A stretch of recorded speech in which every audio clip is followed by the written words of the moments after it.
तथा पदं तत् परिमार्गितव्यम्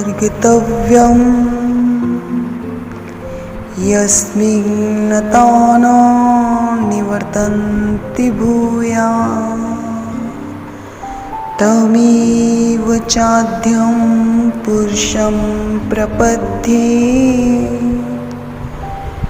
यथा प्रवृत्ति प्रस्ता पुराणी यथा प्रवृत्ति प्रस्ता पुराणी। सर्वज्ञ श्री चक्रधर स्वामी की जय। पिछले भाग में हमने जाना दृष्टांत स्तोत्रम विषय वस्तु विवेचन का कुछ भाग। अब उससे आगे इस विषय में दृष्टांत स्तोत्र में बहुत सुंदर दृष्टांत उपलब्ध हैं, जैसे वज्र कीटकी का दृष्टांत। किसी व्यक्ति की आंत के किसी कोने में वज्र कीटकी जैसा रोग का कीड़ा लगा हुआ था। उस कीड़े को आग, पानी, शस्त्र, हथौड़ी इत्यादि से नष्ट करने का प्रयत्न किया जाए तो भी वह नष्ट नहीं किया जा सकता था। इस प्रकार कीटाणु से भरे रोग को कोई भी वैद्य समझ नहीं पा रहा था। ऐसे ही उपाय करने पर वह रोग रोगी को और अधिक पीड़ा देने वाला हो जाता है। कोई एक वैद्य या हकीम उस रोग को जान लेता है, किंतु उस रोग के लिए कौन सी औषधि उपयोगी हो सकती है यह उस वैद्य को नहीं पता। इसके विपरीत कोई एक वैद्य उपाय तो जानता है, किंतु वह रोग को समझ नहीं पाता। उसमें कोई एक व्यक्ति ऐसा मिल जाता है जो रोग के लक्षण को देखकर रोग को जान लेता है और उस रोग को नष्ट करने का उसे उपाय भी पता है। वह वैद्य उस रोगी को ना पीने योग्य घोल पिलाता है, जिससे वह वज्र कीटकी नामक कीटाणु तड़फ तड़फ कर मर जाता है। उसी प्रकार सिद्धांत रूप में शुद्ध जीव स्वरूप पर अनादि से ही अविद्या लगी हुई है।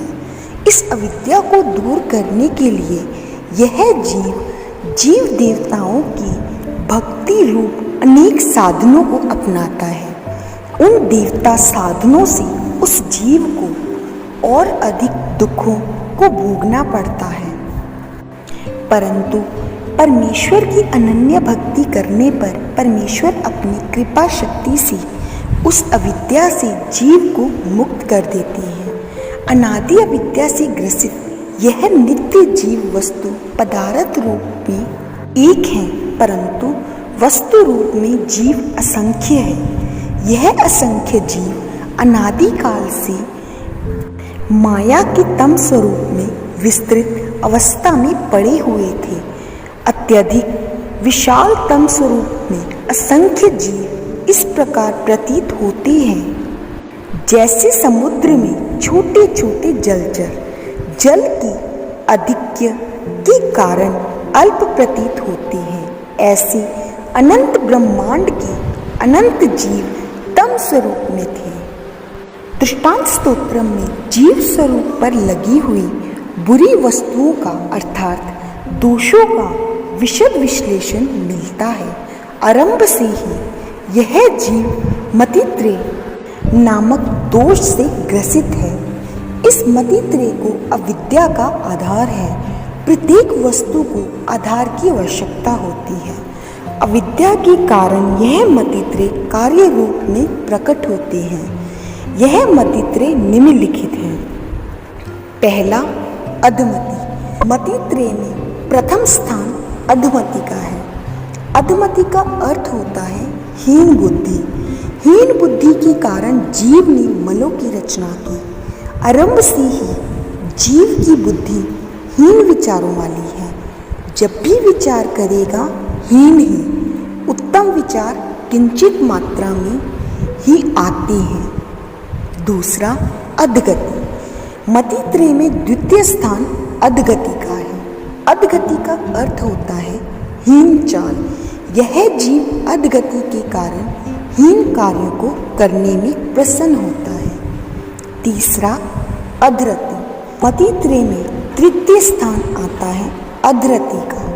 अधरति का अर्थ होता है हीन वस्तुओं में रममाण होना। तात्पर्य है कि हीन क्रिया करते हुए अच्छा लगना, हीन क्रिया में रममाण होना और हीन क्रिया के विषय में भाव रखना, अहंकार रखना। स्थूल प्रपंच में यह मतित्रय के कार्य है। इस मतित्रय के कारण ही जीव का अंधपात होता है। जीव स्वरूप मूल से ही दोषों का आश्रय स्थान है। अपने इस मतित्रय को ऊर्ध्व करने के लिए जीव को कठिन प्रयास करना पड़ता है। दृष्टांतों की टीकाओं और प्रमेयों में इनका सविस्तार विवेचन उपलब्ध है। इन दोषों के अतिरिक्त अनादि अविद्या, अज्ञान, अन्यथा ज्ञान, अधजीवत्व और आद्यमन इत्यादि दोष जीव स्वरूप पर लगे हुए हैं। दृष्टांत स्तोत्रम एक आध्यात्मिक ग्रंथ है। अध्यात्म केवल इस बात की तरफ विशेष ध्यान रखता है कि जीवात्मा को संसार रूपी भव सागर से कैसे उत्तीर्ण किया जाए, जीवात्मा को ईश्वर का आनंद कैसे प्राप्त हो। आध्यात्मिक ग्रंथों का यह मुख्य विशेष रहा है। इन चतुर्विध पदार्थों में परमेश्वर नित्य मुक्त है और परमेश्वर अपने आनंद में रममाण है।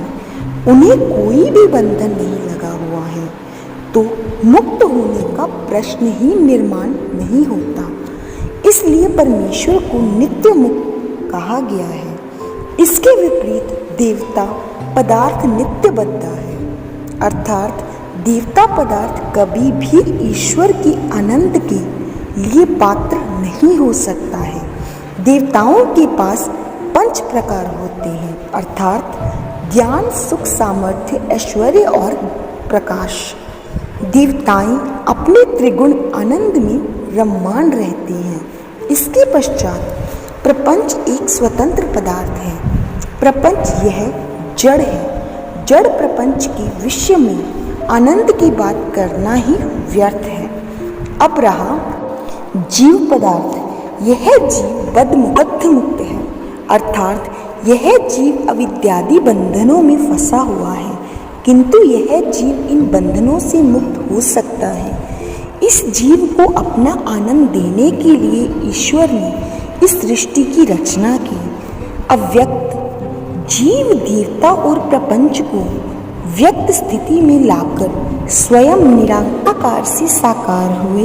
इस प्रकार दृष्टांत स्तोत्रम में जीवों के विषय में सांगोपान विस्तार किया गया है। दोषों के प्रसंग में विकार दोष, विकल्प दोष और हिंसा दोष का विस्मरण दोषास्पद है। जहाँ जीव सभी दोषों का आश्रय स्थान है, वहाँ पर जीव स्वरूप में कुछ अर्जकत्व और सर्वाधिकारत्व जैसे गुण भी हैं। इन सभी गुणों और दोषों को दृष्टांतों के रूप में हम अग्रामीण अध्याय में देखेंगे।